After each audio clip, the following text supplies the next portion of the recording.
Hey guys, how's it going? Rob or Warshak here, and in this video I'm going to cover basically the basics of Artifact, where I was thinking of like a million different ways to make this video if I wanted to like pull clips and then explain, how a normal match was going to be played and talk about particular functions, or if I wanted to wait to the game to come out and then make a guide of how to play the game. But I think what would be easiest for you guys to understand, because it is kind of an overwhelming game to look at first, it's kind of complicated, but at its core it has a lot of cool mechanics to it, and I think a lot of you are really going to like it if you like strategy-based games, a lot of mind kind of games between you and your opponent, which those are the kind of games I love.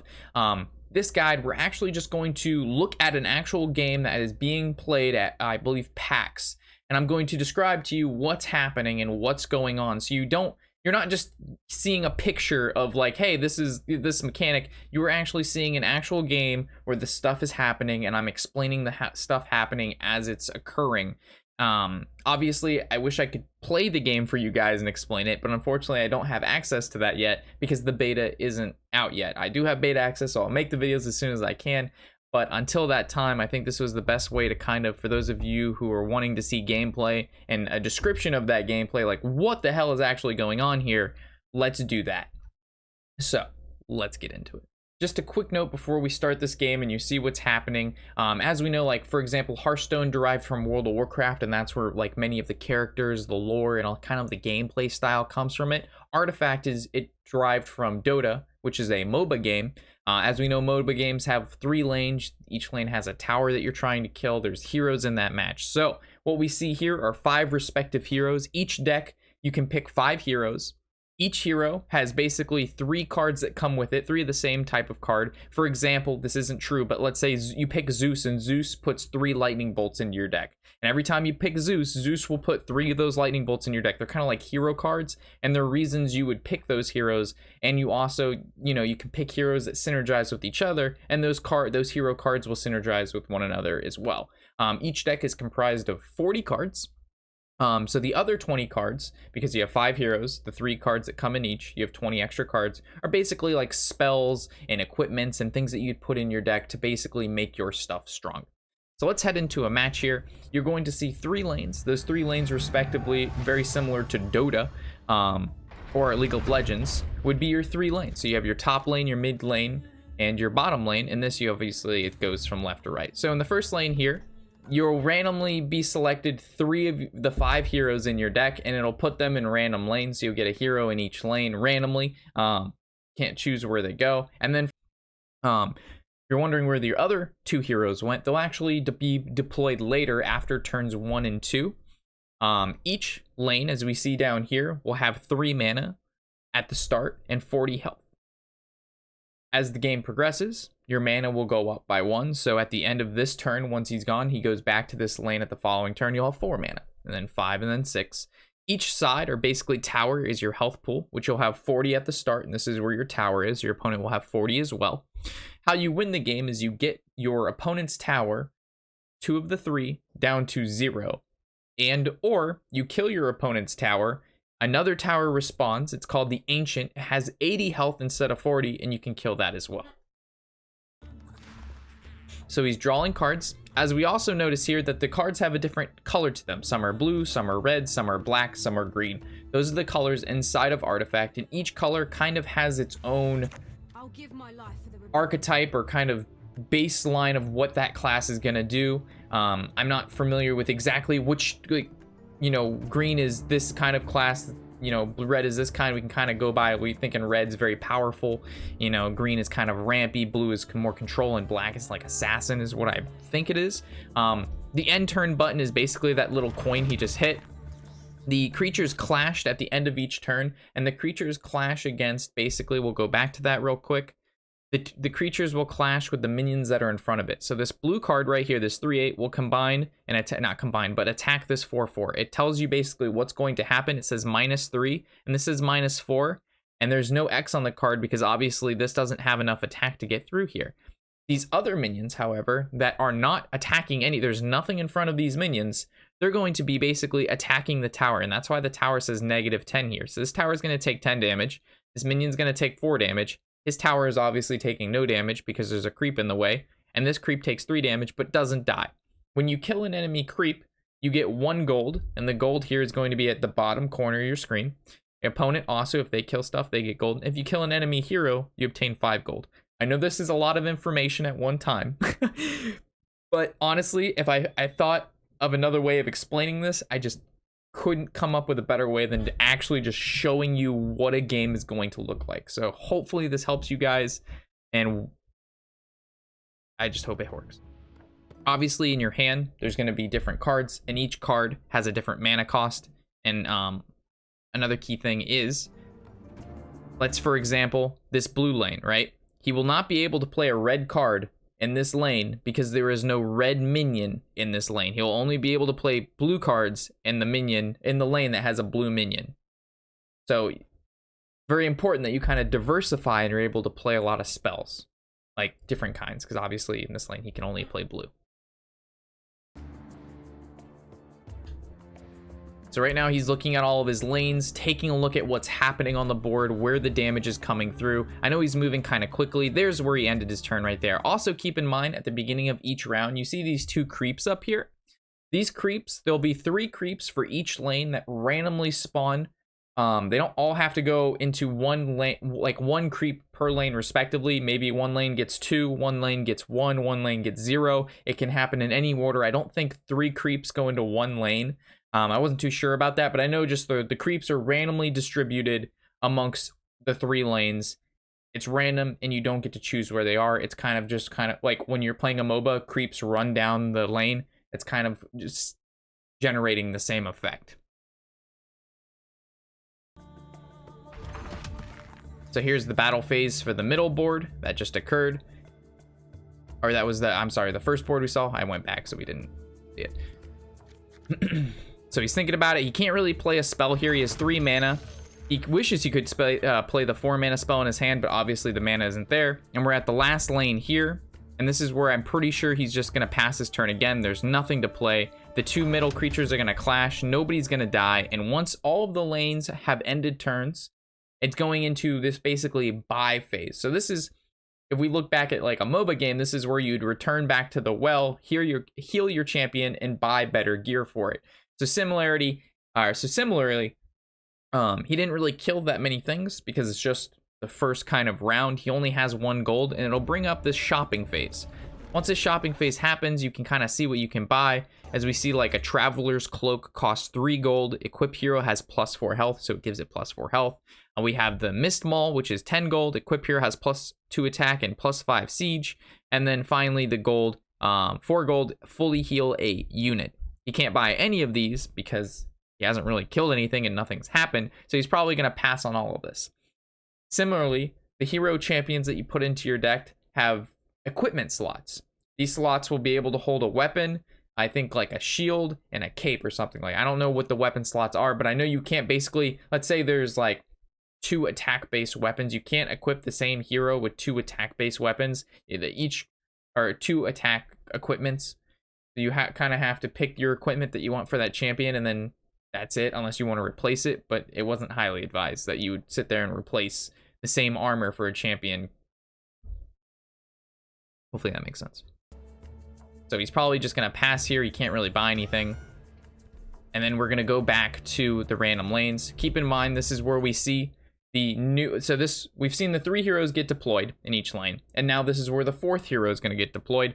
He has Zeus here, and Zeus, he's going to be able to put in whatever lane that he would like. And then here are the random creeps spawning. As we can see, the creeps are spawning in the middle and the left board. Nothing is spawning on the right hand side. And also the opponent's hero, which is right here, will also be picking. So if I was him, I don't know, the left lane's looking a little bit hurt, the middle lane looks even, and it looks like he's winning the right lane. So if he's looking, we'll see where he puts it. I'm not a pro. This guy probably is much better than me. I'm definitely going to have to get my bearings to this game. So he might put it to the left lane, but I would recommend putting it into a lane that already has like another red guy, so you can use your red and your blue in the single lane, because if he puts the blue on the very left, he's not diversifying his red and blues.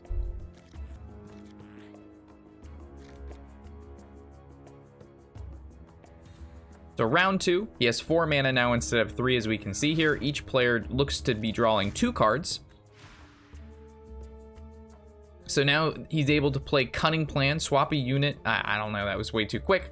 But we see he's able to play Cunning Plan. It's highlighted. It'll cost 2 mana. Next time he hovers over it, we'll take a little pause and take a look at it. Swap a unit with one of its allied neighbors and draw a card. So he's actually going to be able to swap a unit. So he could, like, for example, if he wanted to put a different unit in front of one of his to get, like, maybe an easy kill on it, or maybe he wants like a minion dead and he's, you know, your opponent's trying to protect one, you're able to kind of swap them and take advantage of a situation. So there's a lot of like movements on the board. Like, think of, for those of you who played like maybe Direwolf Alpha and like Defender of Argus, Fungalmancer, you know, minion placement is very important. Being able to move minions around on the board isn't something that we can normally do. In this game, being able to move minions around and having minions go into other lanes and attack things is a very, what I've seen is a very popular thing. And it just kind of adds a lot of diversity, and like you need to pay attention to like how are all the lanes going and, you know, what potential outcomes you could see. Also keep in mind that each hero has a type of hero ability that they can use, and each hero ability is like on a cooldown, so you can't just use their hero ability always. It's on like a, let's say, a 4-turn or a 3-turn cooldown. So it might be like, for example, a very basic hero ability would be like deal 2 damage to a minion. He could use it, and then in 4 turns again or 3 turns he could use that hero ability again, which is basically the little picture here on the bottom left of the hero. The opponent played a swap rebel. He basically swapped positions of his guy.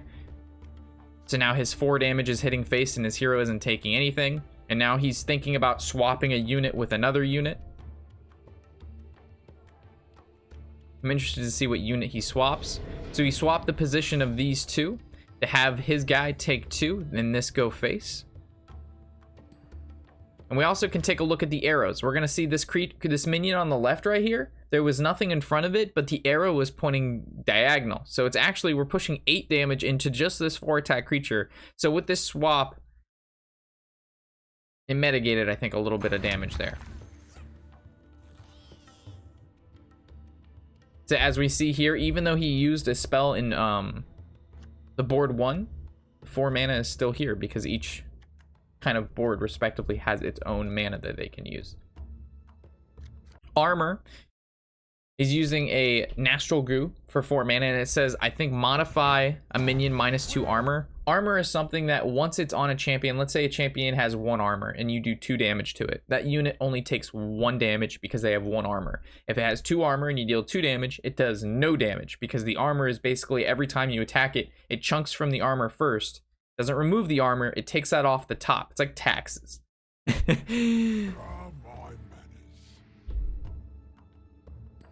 When a minion has an X on it, that means it's basically gonna die that turn. So it's showing you what's happening. It's not leaving the math. You know, you gotta figure out what's dying and what's not dying and what's taking damage. All the numbers are represented to you as they are in real time of what's going to occur that turn.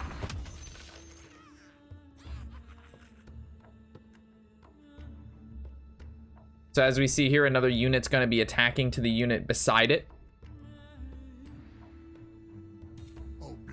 So he just used a 1 mana, give a red hero +4 attack this turn. So this is a 10-3. This is a beater. It's gonna die. But it's weird that, for example, it's weird that he would give that +4 attack because the minion he was attacking was already at 6 HP. So if this was at 6 attack, it would have killed this regardless of using that ability. So I'm not sure what the other player was doing there because I may have been wrong, but I feel like he just did more damage for no reason because the minion was gonna die. And in this game, there might be minions that have like overflow, but let's say you overkill a minion, it doesn't do that damage to the tower. So now as we see, this man has 8 gold. So he's gonna be able to buy, he could buy 2 or 1 of the potentially 3 items. One costs 5 gold, one costs 7. As we see here, equipped hero has +2 attack and cleave. Obviously cleave allows you to attack minions to the right or left of the minion. So it's just kind of like AoE damage. So here's another minion that we missed on the first. So obviously saw Zeus in the prior turn. Here's the last of the minions, or the heroes, in his deck. And he's going to be able to, again, play this where he pleases. And as we can see, the creeps where they're going, 2 creeps went in the bottom right. And then the other 2 creeps for our opponent are going in the middle and the top left. So it shows you where they're going, but you're not picking where those guys are going to be going. So it looks like I would put this blue guy maybe in the middle or the left. The right hand side honestly looks pretty solid.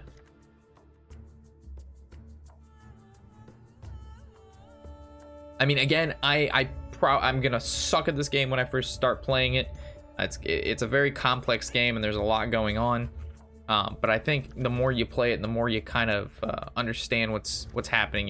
You're gonna, from what I heard about the Artifacts guys talking about this game, is you get better very quickly because you're like, oh, I could have done this, I could have done this, I could have done this.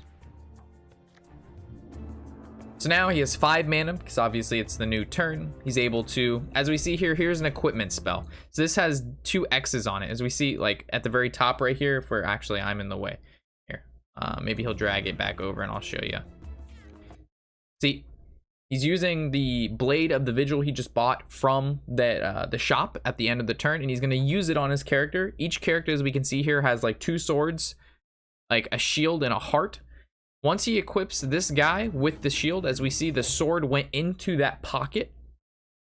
And now that's like, if he puts another sword on here, it'll replace this one. You can't have 2 of the swords. And each kind of shop item will have like a different, obviously has different like icons for what they are. And as you progress through the games and you give your champions gear, they'll be stronger and stronger. So obviously at the start of the game, they're very weak and you power them up throughout, just like you would a normal Dota game. So this deal do damage to each. This is very quick. Let me go back. I didn't see what that card did. Deal 2 damage to each enemy before the action phase. And he's going to be able to pick the lane he does that in. So now your opponent, it's waiting for them to respond to that move. So in Hearthstone, once your opponent uses a spell, unless there's like a secret, like a counter spell, nothing's going to happen. But in this game, he used an ability. Now his opponent had time to react to that. So he's going Traveler's Cloak, and he's actually going to equip one of his things to give it +4 health to potentially live through what would be a kill onto that particular minion with another item that he bought with gold. Again, because he already paid gold for this, he's not paying mana for it. And as we can see here, there's a heart. So it would fill up this heart socket in whatever minion he's putting it in.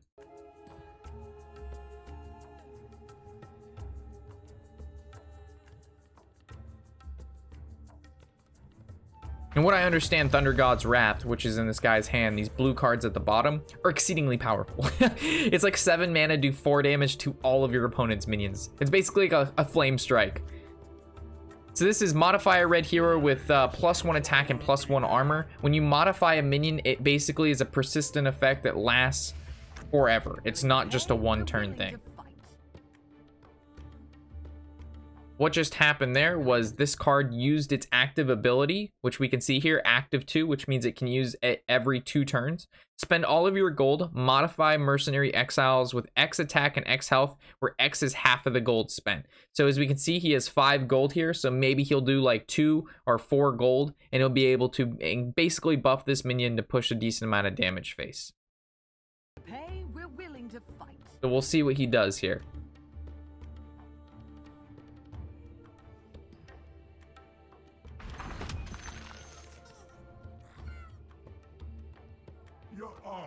Won't save you, Tresden.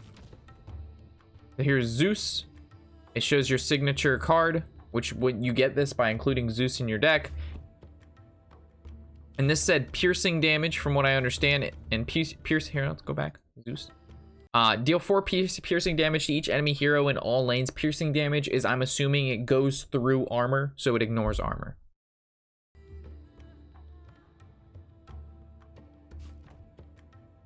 Yeah, it just said piercing damage is not reduced by your opponent's armor.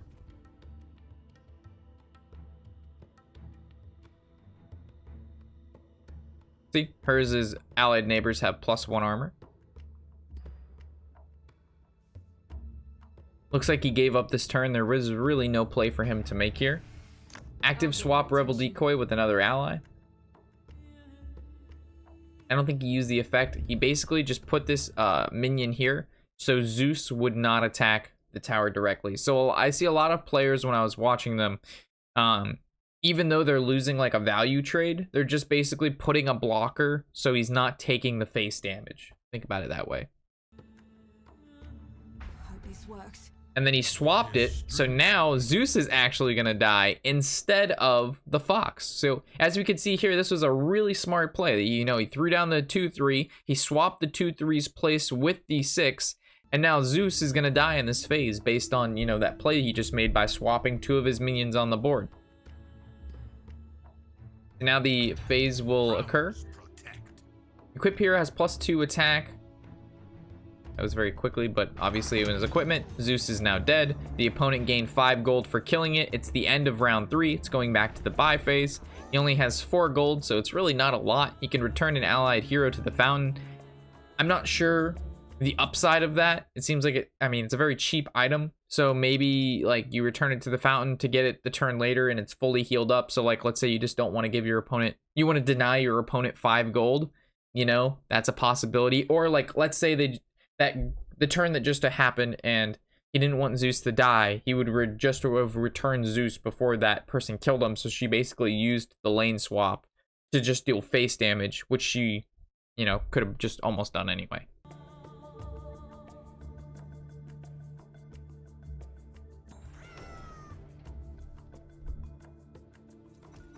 So here's a hero. He's going to be able to deploy this wherever he pleases. And as we can see, the creeps, the 2 in the top right, 1 in the middle, 1 on the right. So it kind of shows you again where everything's going. I know I'm kind of being repetitive about this, but I know this game, it's going to take a while for, you know, the motions of the ocean to come into tuition so everybody understands what the hell is going on. Because this, when I first looked at this, guys, I was like, what the hell am I watching? Because I couldn't find a video of anybody actually explaining a match. Like, what is going on? They would talk about it, but they wouldn't go over like the cards, like what the hell is everything doing and why are they doing what they're doing. So I don't know. Oh, okay. So basically what just happened there, this little fucking furry ball of like fire that just ruptured from this little pocket down here. Remember that spell he played 2 turns ago where it said deal 2 damage to all enemy minions at the start of the upkeep? Apparently that's going to happen every single turn now. It's like an enchantment. That's why everything just took 2 damage there. That's pretty cool.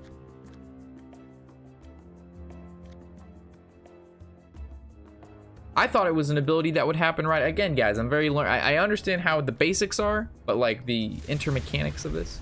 Deal 2 damage to each enemy minion, 3 damage, tower barrage. That cleared up the board pretty nice. All the creeps are dead now, and we're just looking at 2 heroes on each side. Your tower gets +2 mana, so it's a very 4 mana ramp 2. It's basically wild growth, 2 wild growths. So it looks like he's given up lane 1 pretty heftily here. It looks like this lane 1 is gonna get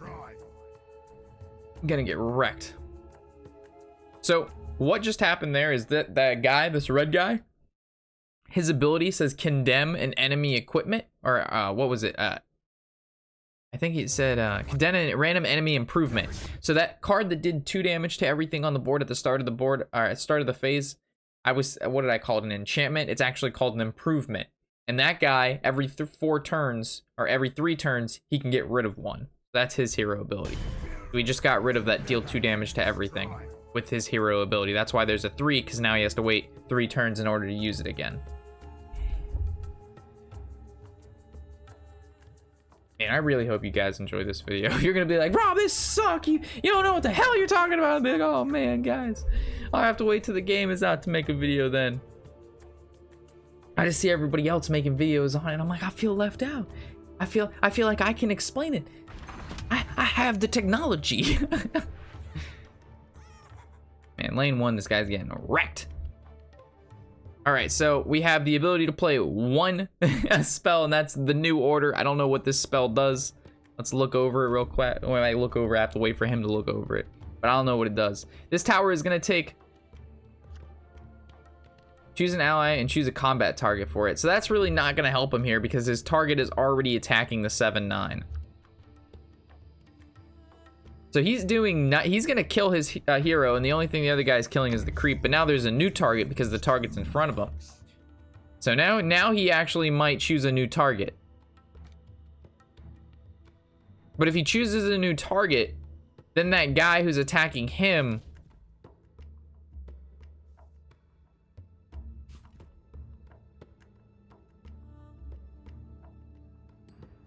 Oh, he's just gonna let it pass, so he's gonna go ahead and kill the creep. It does 9. I would have liked that 9/9 to die. Oh, he's gonna still use it. Okay, he was waiting. All right, there we go. I was like, why wouldn't you want to use it? It's so nice. Time for us to get Oh!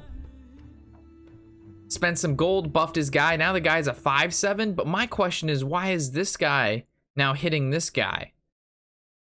Oh, because this thing had cleave, didn't it? The weapon he just equipped, it has cleave, so now it's gonna hit all the minions. All right, so now I get it. Okay.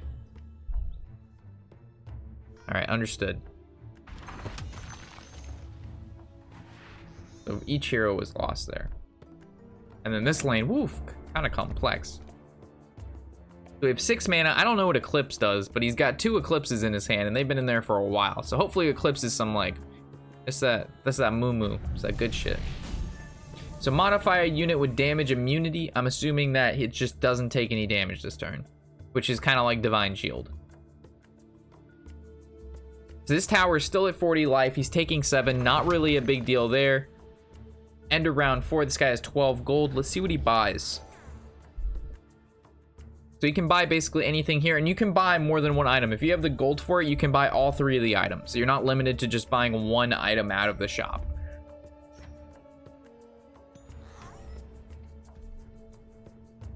So 2 creeps and 2 heroes. It's not 1 hero per turn. It depends when they die. So let's say last round he lost 2 heroes.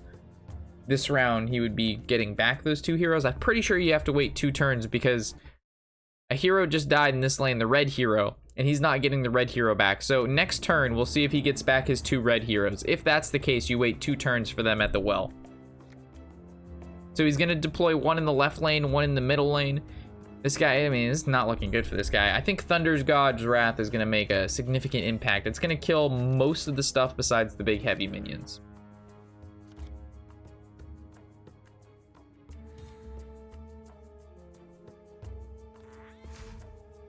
Swap a unit after the combat phase. So, whoa, go back to Eclipse. I want to see what the hell that card does. Come on, go over it. You can go. Stop. Eclipse. I know he went over it 1 time. I need to see. So he's gonna go Thunder God's Wrath in this board. Look at this cool animation. So it does 4 to everything. Didn't clear up too much, but he can use another Thunder God's Wrath in another lane because he got 2 blue heroes out.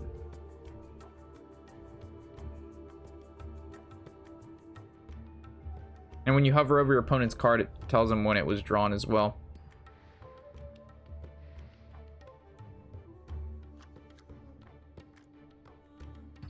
So if he gives it +4 health, it actually lives. But obviously the opponent can still cast spells and do things because the opponent still has 7 mana. So he can easily be able to buff the green champion so it will be able to do more damage or cast spells. So he's going ahead, doing the combat phase there.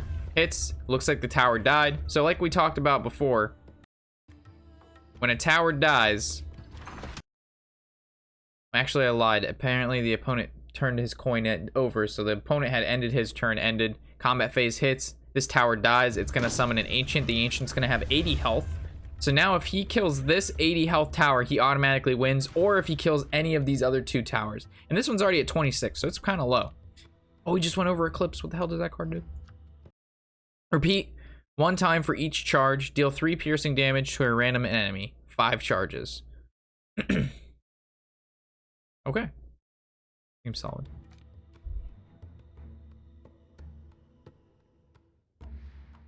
For some reason, I don't think we're going to see another Thunder God's Wrath. Well, we might, because he's going to kill 2 heroes with it. Alright, he's going to go with the Eclipse here.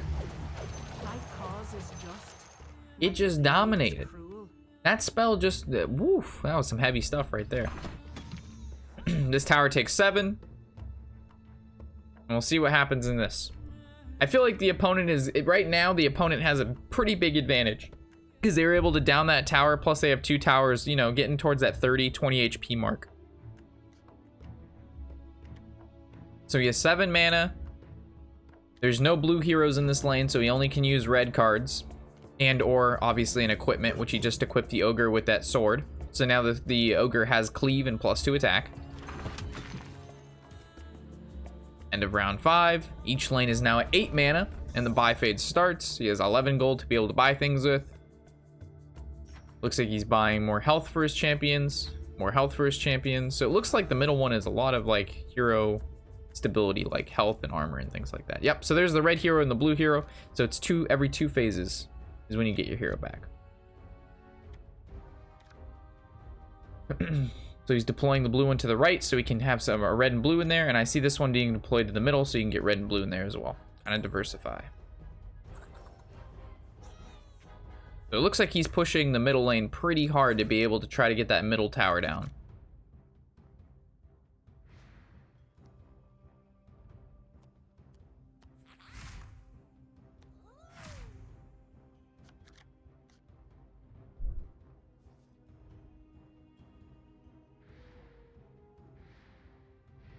But the confusing part is there's no maximum amount of minions you can have on a board. So at one point, like let's say if you have like say 20 minions, you have to scroll through the board to look where everything attacks, which I think is pretty complex. Yeah, it's just a lot to look at.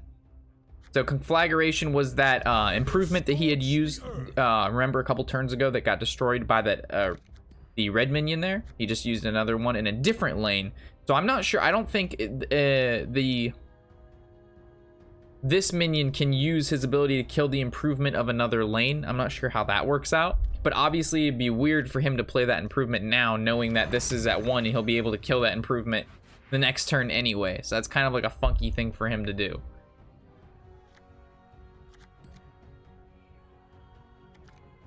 This tower is going to be taking 18 damage. I mean, that's a sizable amount of damage, but it looks like this guy's going to want to push the right lane. The opposing player wants to get rid of that right lane down. So I wouldn't really commit too much to this middle board because it looks like the opposing player has basically given up on it.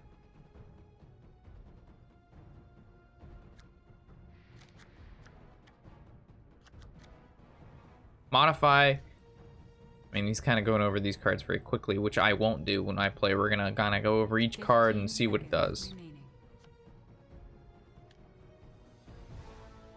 This cunning plan, I don't understand. I guess he's just doing this to draw a card. 4 mana, draw 2 cards. A bad arcane intellect.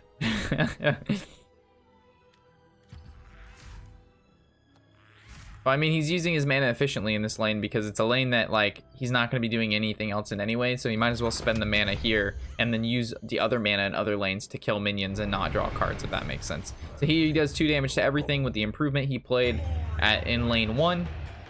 Choose an allied red hero and they both battle each other, so obviously picked a nice favorable trade.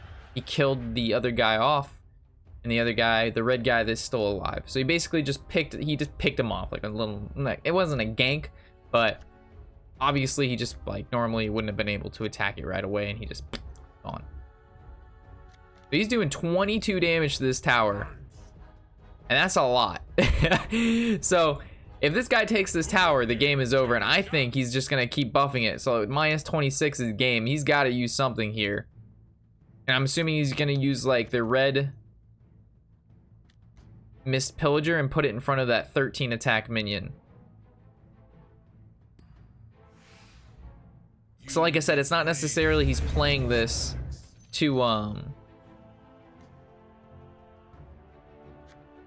for value, it's just to stop that 13 to the face, but it looks like it just happened anyway. So that's how that guy just won, but I'm not sure what occurred here. Like, what did this card say? Like, I feel like this guy could have definitely not lost this. Like, what if you would have just done the after the combat phase, if red Mist Pillager is dealt battle damage to a tower this round, summon red Mist Pillager. But why? He played it and it automatically attacked. You betrayed. Oh, choose an allied hero, it battles its enemy neighbors. So he played, okay, so he played another spell simultaneously right after he played that just to battle it. Just like he battled the other guy to get it out of the way and then went for the win. So the other guy saved 2 battles to kill the minions to then attack face at the end. So it was a smart play. So obviously we saw a nice little game here. Hopefully I explained a lot of the mechanics so you can kind of see how our matches played. There was a ton of ways I could have made this video. I watched, you know, Crip's video, his introduction to it. Artifact made a small introduction video, but there was no actual video of anybody explaining a game and like going through the motions of like showing you guys what, like, obviously I'm not doing it, but hopefully I explained it as if I was doing it so you guys understood. So if you like the video, let me know, because I'm really looking forward to playing this game and like how this video was formatted. You know, I could have formatted it different, but I feel like just showing you guys the actual game was the best thing, because that's what I would have wanted, and that's what I couldn't find other people doing. So I tried to find something that, you know, nobody else was kind of doing. So with that, thank you for watching, and you know, I look forward to reading your comments, and see you on stream or in the next video, of course. I'm Rob Warshak, and happy whatever the hell day it is.